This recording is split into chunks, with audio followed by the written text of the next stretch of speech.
Hi everyone, welcome back to study IQ channel.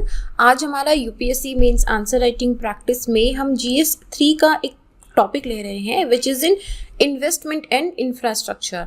Now investment and infrastructure का जो हमारा GS 3 economy का topic आता है, इसके अंदर you will find various topics, चाहे वो रोड से रिलेटेड हो, चाहे वो रेलवे से रिलेटेड हो, चाहे वो न्यूक्लियर एनर्जी से रिलेटेड हो या कन्वेंशनल नॉन कन्वेंशनल किसी और तरह की इंफ्रास्ट्रक्चर से रिलेटेड हो। तो आज हम जो क्वेश्चन कर रहे हैं वो न्यूक्लियर एनर्जी प्रोग्राम से रिलेटेड है कि the nuclear reactors we are building, क्या हमको वो बिल्ड करने चाहिए, क्या उसके इंफ्रास्ट्रक्चर में हमको इन्वेस्ट करना चाहिए, क्या इज़ इट वर्थ इट। तो इस बारे में हम डिस्कस करेंगे। काफ़ी इंटरेस्टिंग क्वेश्चन है। न्यूक्लियर एनर्जी आपको जीएस 1 में भी हेल्प करेगा, जीएस 3 में भी हेल्प करेगा, and if you have optional तो उसमें भी हेल्प करेगा। सो मेरा नाम संतोष है। अगर आप मुझसे जुड़ना चाहते हैं तो इंस्टाग्राम या टेलीग्राम पे little_simple_बुद्धा पे सर्च करके आप मुझसे जुड़ सकते हैं। तो क्वेश्चन देखते हैं आज का। विद ग्रोविंग, पहले क्वेश्चन पढ़ते हैं, ठीक है। हमारी नॉर्मल ड्रिल रहेगी। हम पहले क्या करेंगे, क्वेश्चन रीड करेंगे, उसके बाद क्वेश्चन को अंडरस्टैंड करेंगे, फिर देखेंगे कि क्वेश्चन का डिमांड क्या है, and this is a practice. इसके अलावा जब आप बाकी जगह पे क्वेश्चन पढ़ोगे तो आपको फटाफट से समझ में आ जाएगा कि क्वेश्चन का डिमांड क्या है, राइट। सो ये हमारा इधर मोटिव है। Let's read the question first.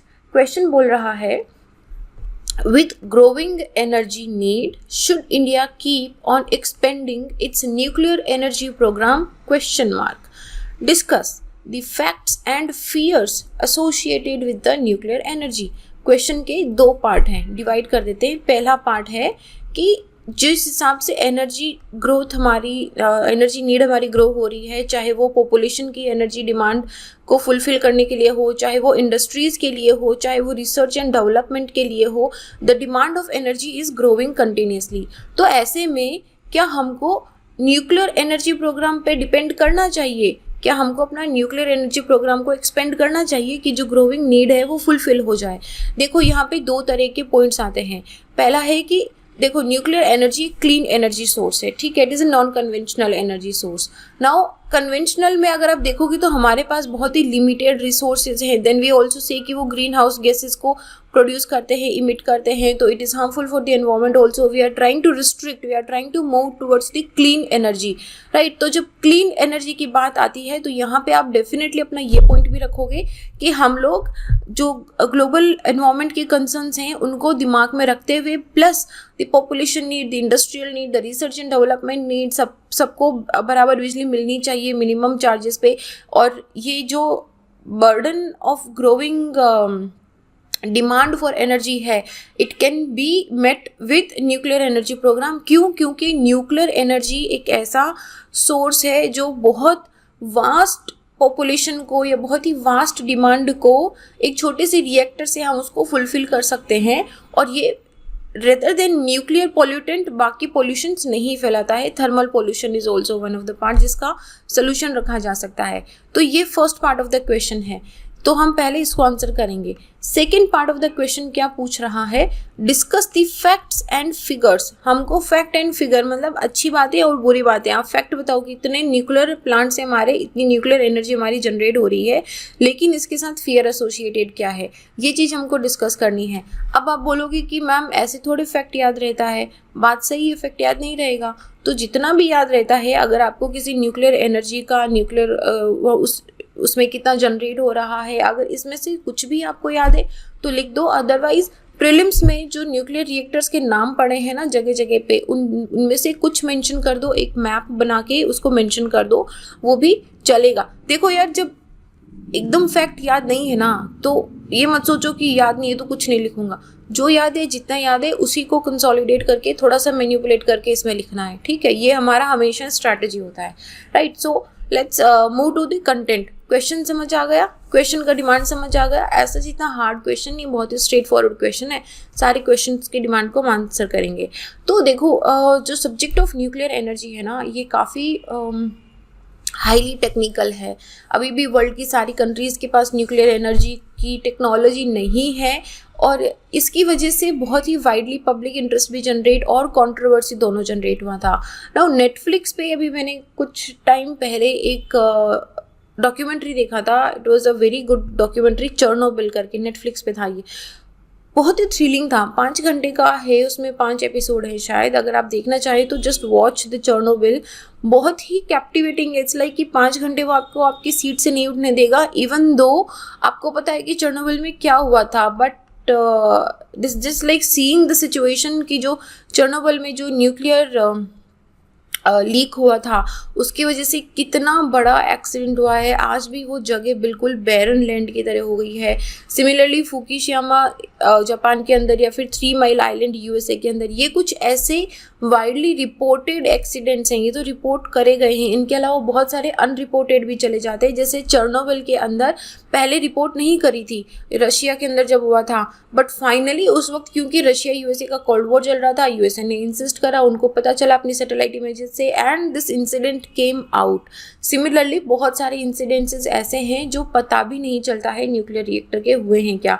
इसलिए हमेशा एक जो फियर वाला कॉन्सेप्ट है ना कि सेफ्टी ऑफ न्यूक्लियर एनर्जी, उससे कंसर्न रहता है। इसकी वजह से जब भी न्यूक्लियर प्लांट कहीं पे लगाया जाता है, जैसे कि हमारा कुदनकुलम तमिलनाडु के अंदर या फिर कायगा कर्नाटका के अंदर, जब न्यूक्लियर रिएक्टर के इंस्टॉलेशन की बात चल रही थी, उसमें प्रोसेस चल रहा था, तो बहुत रेजिस्टेंट एंड प्रोटेस्ट हुआ था वहाँ पे लोकल पीपल के थ्रू। देखो कंसर्न्स जाहिर हैं, अगर आपके घर के पास में न्यूक्लियर रिएक्टर लगेगा तो हमेशा एक डर रहता है कि यार उसमें न्यूक्लियर लीक हो गया तो क्या करेंगे, सबसे पहले हमारी जान जाएगी, राइट। तो this is very very genuine concern now. लेकिन दूसरी बात ये भी है कि जो न्यूक्लियर एनर्जी है ये कार्बन इमिशन से फ्री है, क्लीन एनर्जी है, और जो हम बार बार बात करते हैं कि ग्लोबल वार्मिंग हो रही है, क्लाइमेट चेंज हो रहा है, CO2 का एक्सट्रीमली प्रोडक्शन हो रहा है, तो ऐसे में कन्वेंशनल फॉर्म ऑफ एनर्जी से बहुत बेहतर हमको दिखता है न्यूक्लियर एनर्जी। और क्योंकि क्लीन होने के साथ में ये पावरफुल भी है, तो काफ़ी सारे ऐसे इन्वायरमेंट ग्रुप हैं जिन्होंने न्यूक्लियर एनर्जी को इनिशियली में प्रपोज करा था, बट इवेंचुअली उनको भी लगा कि अगर कंप्लीट सेफ्टी कंसर्न्स के साथ में हम न्यूक्लियर एनर्जी के साथ जाते हैं, इसके साथ गो अहेड करते हैं, तो ये हमको ग्लोबल वार्मिंग को मिटिगेट करने में बहुत अच्छी तरीके से हेल्प करेगा। अभी हमारी टोटल 6.78 गीगावाट की इंस्टॉल्ड कैपेसिटी है, जो पूरे ग्लोबल न्यूक्लियर का सिर्फ और सिर्फ 1.72% कंट्रीब्यूट करता है, which is very very less. हालांकि न्यूक्लियर क्लीन एनर्जी है, लेकिन फिर भी इंडिया में ये अभी priority list of power sources से बाहर है।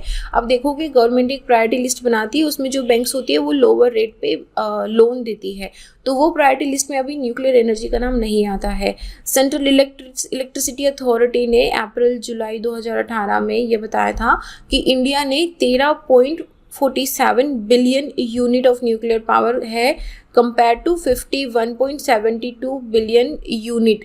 मतलब कैपेसिटी हमारी बहुत ज़्यादा है, उसका हम 20-25% भी हम उसका नहीं बना पा रहे हैं। And during the same period India में जो टोटल पावर का न्यूक्लियर कंट्रीब्यूशन था ये सिर्फ 3.19% है। इसके अंदर भी भूटान से इम्पोर्ट इंक्लूडेड है, ठीक है। भूटान के अंदर भी जो जनरेट होता है उसका इंक्लूजन करके हमारा 3.19% है। तो करंट सिनारियो यही है कि 8% हमारे न्यूक्लियर पावर रिएक्टर्स हैं जो अपनी 6.7 गीगावाट की एनर्जी के साथ में रन कर रहे हैं, वेरियस स्टेज ऑफ कंस्ट्रक्शन है। अच्छा, न्यूक्लियर रिएक्टर एक साथ में बिल्ड नहीं होता है, इसमें डिफरेंट वेरियस स्टेजेस होती हैं, स्टेज 1, स्टेज 2, स्टेज 3, डिपेंडिंग कि आपको कितना कैपेसिटी का चाहिए, आपका सेफ्टी सिनारियो क्या होगा, आप कौन सा मटीरियल यूज़ कर रहे हो, काफ़ी सारी चीज़ें मैटर करती है। And it would take the total installed nuclear capacity to 13.48 giga, which is almost double to what we are having now by 2024-25। हालांकि 24-25 आने में भी 4-5 साल ही बचे हैं, तो लेट्स जस्ट सी कि डबल होता है या नहीं होता है। इसके साथ में गवर्नमेंट ने he has granted administrative and financial approval कि हम लोग 12 नए न्यूक्लियर रिएक्टर लगाएंगे जिनकी कैपेसिटी 9 गीगावाट की होगी। नाउ आउट ऑफ विच जो 10 रिएक्टर्स होंगे वो 700 मेगावाट कैपेसिटी के होंगे, which will be on indigenous pressurised heavy water reactor. Now अभी 2 तरह के रिएक्टर्स होते हैं, हम कभी अलग एक पूरे कंप्लीट वीडियो में देखेंगे कि किस तरीके 2 तरह के रिएक्टर्स होते हैं, depending upon the capacity and the need की बात होती है। तो यहाँ पे हम इनको indigenous completely developed in India वाले रिएक्टर्स पे हम इनको बनाएंगे, और प्राइवेट इन्वेस्टमेंट अभी तक अलाउड नहीं है, क्योंकि देखो न्यूक्लियर एनर्जी ना वो टेक्नोलॉजी ऐसी है जो न्यूक्लियर बॉम्ब बनाने के भी काम आती है और न्यूक्लियर पावर प्लांट बनाने के भी काम आती है। It's a double edge sword. तो अगर आप इसको प्राइवेट इन्वेस्टमेंट के हाथ में देते हो, ऐसा नहीं है कि गवर्नमेंट के पास दे दिया तो मतलब अभी कुछ नहीं होगा, लेकिन they are responsible, they are solely responsible for developing this sector. Private sector को अभी न्यूक्लियर एनर्जी में अलाउ नहीं करा गया है। प्रीलिम्स के लिए भी ये इंपॉर्टेंट फैक्ट है। So despite its higher capital investment, इसको न्यूक्लियर प्लांट को लगाने में आपको बहुत बड़ा कैपिटल इन्वेस्टमेंट चाहिए होता है। Nuclear energy it is making senses, क्योंकि हालांकि जब आप बात करते हो falling power tariff of alternate like wind या सोलर के अंदर है, तो उनके कॉम्पिटिशन में न्यूक्लियर पावर को सर्वाइव करना है। लेकिन पॉइंट ये है कि देखो, विंड एंड सोलर को लगाने के लिए आपको हेवी कैपिटल इन्वेस्टमेंट नहीं चाहिए और आपको हर दिन का इलेक्ट्रिसिटी मिलता रहता है। लेकिन अगर आप कंपेयर करोगे कैपेसिटी के हिसाब से, तो इन्वेस्टमेंट हालांकि न्यूक्लियर में बहुत ज़्यादा है, लेकिन कैपेसिटी भी उसकी उतनी ही ज़्यादा है। तो इंडिया का एक एम्बिशियस प्लान है कि हम अपने न्यूक्लियर पावर जनरेशन को 275 गीगावाट तक इंक्रीज करेंगे बाय 2052। बहुत साल बाद की बात है अभी, ठीक है, लेकिन फिर भी हमारा एम्बिशन ये है। तो हमको क्यों ज़रूरत है कि हम न्यूक्लियर एनर्जी प्रोग्राम को एक्सटेंड करते रहें? एक तो rise in energy demand, continuously energy demand rise हो रही है। क्लाइमेट चेंज की हम बात कर रहे हैं। IEA की global energy and CO2 status report आई थी, इसको भी लिख लो, ये प्रीलिम्स के लिए इंपॉर्टेंट फैक्ट है कि global energy and CO2 status report कौन पब्लिश करता है? IEA। तो यहाँ पे इंडिया इट हैज़ सीन की मतलब रिपोर्ट में बताया है कि इंडिया में जो एनर्जी डिमांड है वो 4 गुना बढ़ गई है, 4% सॉरी नॉट 4 गुना, 4% इंक्रीज हो गई है, which is 11% of the global demand, और या फिर 35 million ton of oil equivalent, या तो मतलब आप 35 मिलियन टन का अलग से ऑयल लेके आओ उस 4% इंक्रीज डिमांड के लिए। डिक्रीज इन एनर्जी सप्लाई, जाहिर सी बात है energy supply it has negatively affected by changing weather patterns also. जो वाटर रिजर्वर्स हैं उनमें पानी का लेवल कम हो गया है because of low precipitation and increase evaporation. इसकी वजह से जो हाइड्रो पावर इलेक्ट्रिसिटी है उसका कैपेसिटी भी हमको पोटेंशियली रीच नहीं हो पा रहा है। Water intensive generation technologies India में डिक्लाइन हो रही हैं। डेवलपमेंट में देखो, एनर्जी जो है एक ऐसा एक्सिलरेटिंग पॉइंट है जो आपको हर जगह पे चाहिए होता है, and it is key input for accelerating economic growth, be it for the per capita electricity और per capita GDP। Now GDP energy जो है it intensify, it follows a certain trend world wide. देखो, below a certain level of development ना, जो growth result in increase in energy intensity है वो limited रहता है, और ये it start declining for further growth in the economy. तो इंडिया का जो energy intensity of GDP in India है it is same as that of the OECD countries. Foreign policy nexus भी है energy, nuclear energy it play a very substantial role in formation of bilateral relations. चाहे आप India USA की बात कर लो, आप India Japan की बात कर लो, 2008 में जो इंडिया USA न्यूक्लियर एग्रीमेंट हुआ था, they not just supported India's domestic power, लेकिन उसके साथ में हमारा जो इंडिया USA का जो बायलैटरल रिलेशन है, मतलब जो 2008 में मनमोहन सिंह जी ने इंडो-US न्यूक्लियर डील करी थी, it is a landmark deal in the India USA relationship. उसके बाद में से काफ़ी स्मूथ चला and it is always considered as a landmark कि अच्छा अगर कभी कुछ भी प्रॉब्लम भी होती है ना तो उस डील की तरफ देखा जाता है कि this is a remarkable deal we have done. और इसके साथ energy availability also, India is the 4th largest energy consumer, per capita energy consumption हमारी लोवेस्ट है। एनर्जी कंज्यूमर सबसे ज़्यादा है लेकिन एनर्जी कंजप्शन हमारी सबसे कम है। So we need to provide electricity for 24 hours under the Saubhagya scheme. तो उसके अंदर जब आप बोल रहे हो कि हम 24/7 आपको इलेक्ट्रिसिटी देंगे, then you need electricity for that. Then the point of the climate change also come, जैसा कि हमने डिस्कस करा उसमें। And we also need to develop the indigenous technologies की जिसको इंडिया यूटिलाइज कर सके for the large domestic thorium reservoir of India, जो हमारे केरल के मोनजाइट के अंदर, झारखंड के अंदर काफ़ी सारा हमारा रिजर्वॉयर भी है। लेकिन इसके साथ फियर्स क्या एसोसिएटेड है? सबसे बड़ा फियर आता है न्यूक्लियर वेस्ट का, कि न्यूक्लियर को कैसे जो मतलब चलता है वो, लेकिन जो न्यूक्लियर वेस्ट जनरेट होता है बहुत ज़्यादा नहीं होता है लेकिन बहुत डेंजरस होता है। Let me tell you one point, Arctic के अंदर, this is a little older news, some remnant, not even remnant, the nuclear waste was buried in the Arctic sea के कुछ caves बना के, Arctic Ocean, not Arctic Ocean, Arctic का जो ice area है वहाँ पे कुछ केव्स बना के वहाँ पे न्यूक्लियर एनर्जी के वेस्ट को वहाँ पे दबा दिया गया था, मतलब बेरी कर दिया गया था।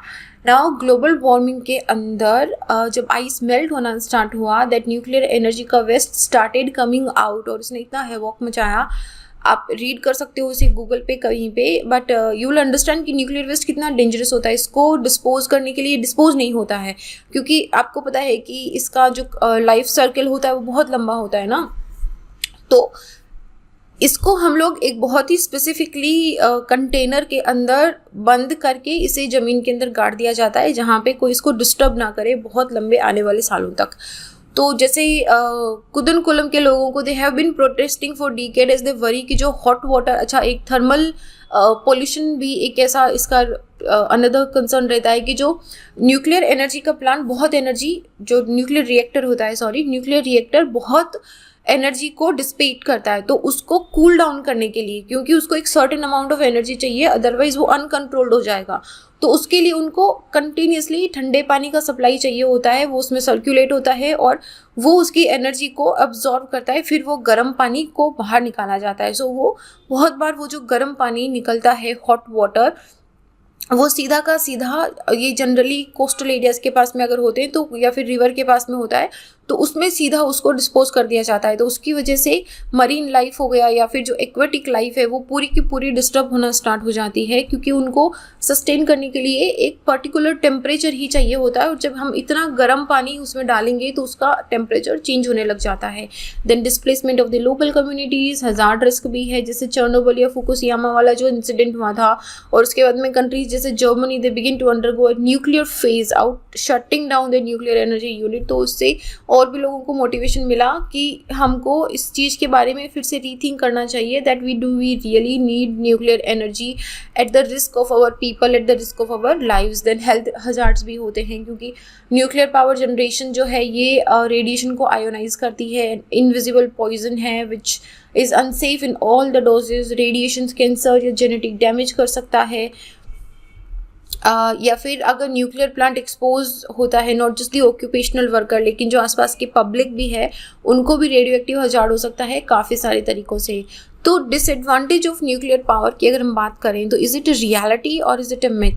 तो न्यूक्लियर पावर को अगर हम शॉर्टली बोलें तो it is a bomb in your pocket. Bomb in your pocket कैसे बोल रहे हो? चाहे फुकुशिमा का एग्जाम्पल ले लो, चाहे चेर्नोबिल का एग्जाम्पल ले लो। खुद के घर के अंदर जब न्यूक्लियर रिएक्टर के अंदर लीक हुआ तो how much they had to face, right? जब सुनामी आया था और फुकुशिमा में जब प्रॉब्लम हुई थी तो उसके बाद में भी there were 2 reactors in the Fukushima which failed, और अगर उसको टाइमली कंट्रोल नहीं करा जाता तो there would have been another nuclear blast. इसीलिए उसको बोला गया था pocket bomb in the pocket, आप अपनी जेब में बॉम्ब लेके घूम रहे हो। और ये जो fission by product are generally वे they are very radio active and they give rise to a very dangerous radio active pollution. Radio active pollution से सब बोलते हैं कि दूर रहो। इवन मैडम क्यूरी जिन्होंने रेडियम का इन्वेंशन करा था, she died because of these radio active pollutions, ठीक है? And somewhere she knew also, but this is how dangerous it is. Japan is a living testimony that people still carry traces of the radioactive element जो second world war के अंदर US ने Japan के Hiroshima Nagasaki पे atomic bombing करी थी। कभी उसका डॉक्यूमेंट्री देखना यूट्यूब पे जाके फ्री टाइम के अंदर, rather than watching this Honey Singh और दूसरा वाला टोनी कक्कर के गाने, ऐसी अच्छी डॉक्यूमेंट्रीज देखा करो, इट इज़ वेरी यूजफुल। तो वो रेडियो एक्टिव एलिमेंट के ट्रेसेस आपको अभी तक मिलेंगे, even though it has been so many years. फिर जो प्रोपोगेटर ऑफ न्यूक्लियर एनर्जी होते हैं, they consider nuclear energy to be the catalyst for development. उनको लगता है कि नहीं, डेवलपमेंट के लिए सबसे ज़रूरी है। हालांकि देखो, इंडिया के पास जो फ्यूल रिसोर्सेज हैं, ऑयल तो हमको इतना ज़्यादा इंपोर्ट करना पड़ता है, उसकी वजह से हमारा जो ट्रेड बैलेंस शीट है वो पूरा इम्बैलेंस हो जाता है, नेगेटिव में रहता है। तो हमारे लिए मतलब अगर हम इसको ऐसी लोकेशन पे करें जहाँ पे ये ज़्यादा हार्म ना हो, पीपल ज़्यादा न्यूक्लियर रिएक्टर के पास में ना आए, तो it can fulfil the need of the our energy demand also. And contribution of nuclear energy, it has increased in the fastest possible pace, so that the nuclear electricity it is able to meet जो 4% हमारा बढ़ा है ना, जो 11% of the global energy demand हमारी increase हुई है, उसको हम यहाँ पे फुलफिल कर सकते हैं। And we have many very high potential. तो न्यूक्लियर एनर्जी एक ऐसा एक्सेलेंट सेफ्टी रिकॉर्ड है with some like 14,800 reactors year of operation spanning 5 decades. ये जो रिएक्टर बिल्ड करे गए हैं टुडे आजकल बहुत सेफ होते हैं, क्योंकि जो जितना, जैसे फुकुशिमा का एग्जांपल ले लो, जो मेजर एक्सीडेंट या मेल्टडाउन हुआ था 2011 में, could not endanger its neighbour, मतलब कोई डेथ या कोई सीरियस रेडिएशंस नहीं आए थे। आजकल ये इतने सेफ होते हैं क्योंकि सेफ्टी कंसर्न पहले आता है, उनकी कंटिन्यूसली मेंटेनेंस भी होती है। लेकिन हमको ये चीज़ पब्लिक को समझानी पड़ेगी। We need to gain support from the public and remove the unjustified fear कि हमारे पास में न्यूक्लियर रिएक्टर लगेगा तो हमारी ऐसे जेनेटिक प्रॉब्लम हो जाएगी। सी यू नीड टू अंडरस्टैंड कि it comes when you come in the contact with the nuclear, जो हमारा मटीरियल है उसमें सेफ्टी मेजर्स लेना बहुत ज़रूरी है ताकि हम इस पावर का ऑप्टिमम यूटिलाइजेशन कर सके। And that can be done if you bring the public knowledge awareness. तो nuclear power can help in improving our energy security. India जिस तरीके से रैपिडली डेवलप कर रही है, चाहे वो मैन्युफैक्चरिंग में हो, चाहे वो सर्विस में हो, चाहे वो एग्रीकल्चर या पॉपुलेशन के अंदर हो, न्यूक्लियर एनर्जी एक ऐसा सोर्स है जो इंडिया के ग्रोथ के अंदर एक वाइटल कॉन्ट्रीब्यूशन देगा। Beside nuclear energy, it will also reduce the volatile fossil fuel prices, जो हमारा इम्पोर्ट का इतना बड़ा शेयर हमारे ऑयल इम्पोर्ट में जाता है, it will be reduced and it also mitigate the climate change का इम्पैक्ट ऑल्सो। सो ये कुछ मैंने आपके लिए पिक्चर्स रखी हैं so that you will know कि क्या है। अभी ऑपरेबल रिएक्टर्स हमारे 23 हैं, जिसमें 6.8 मान लो आप, and then reactors under construction 6 हैं। और ये इंडिया का प्लान है कि किस तरीके से हमको 2032 तक 63,000 मेगावाट या 6.3 गीगावाट को हमको 14 फोल्ड करना है। इंडिया में करंटली 20 न्यूक्लियर रिएक्टर्स हैं जो 4700 मेगावाट का न्यूक्लियर एनर्जी जनरेट कर रहे हैं। It is in Rajasthan, it is in Kakrapar, Mithi, Kaiga, ये तो भी हो रहा है। It is under operation. So under operating red वाले जो दिख रहे हैं, जैसे कायगा ऑपरेटिंग में है, कलपक्कम ऑपरेटिंग में है, तारापुर ऑपरेटिंग में है, नारोरा का ऑपरेटिंग में है। So this is you can show in your pictures also. So ये हमारा यूरेनियम सोर्सेज की बात है, क्योंकि न्यूक्लियर के लिए भी फिर वो बात हो जाएगी कि अगर हमको उसका मटेरियल हमको इंपोर्ट करना पड़ रहा है तो फिर क्या होगा। तो हम काफ़ी सारे इंडिया में यूरेनियम माइंस है इंडिया में, जैसे कि आंध्र प्रदेश के अंदर, तेलंगाना, झारखंड, मेघालय, राजस्थान, कर्नाटका, छत्तीसगढ़, यूपी, उत्तराखंड। आप देख रहे हो कितने सारे स्टेट्स के अंदर हमारे पास न्यूक्लियर के रिसोर्सेज हैं। तो हमारे पास रिसोर्स की यहाँ पे कमी नहीं है। तो this was our question. I think थोड़ा सा लंबा एक्सटेंड हो गया है, बट द न्यूक्लियर एनर्जी एक ऐसा इंपॉर्टेंट टॉपिक है जिसको हमको एक्सटेंटिवली डिस्कस भी करना पड़ेगा। So I hope now you understand कि कैसे क्वेश्चन नंबर 1 और क्वेश्चन नंबर 2 दोनों का साथ में आंसर करना है, फैक्ट्स एंड फिगर्स देके, और हमको फाइनली अपनी बात स्टेट करनी है कि it is a bomb in the pocket but it is not that dangerous. तो दिस इज इट। इस क्वेश्चन का पीडीएफ मेरे टेलीग्राम से डाउनलोड कर लेना। एंड आप मुझसे जुड़ना चाहते हैं तो इंस्टाग्राम या टेलीग्राम पे little_simple_buddha पे सर्च करके आप मुझसे जुड़ सकते हैं। This is it here. I will see you guys in the next video. Till then be happy. जय हिंद।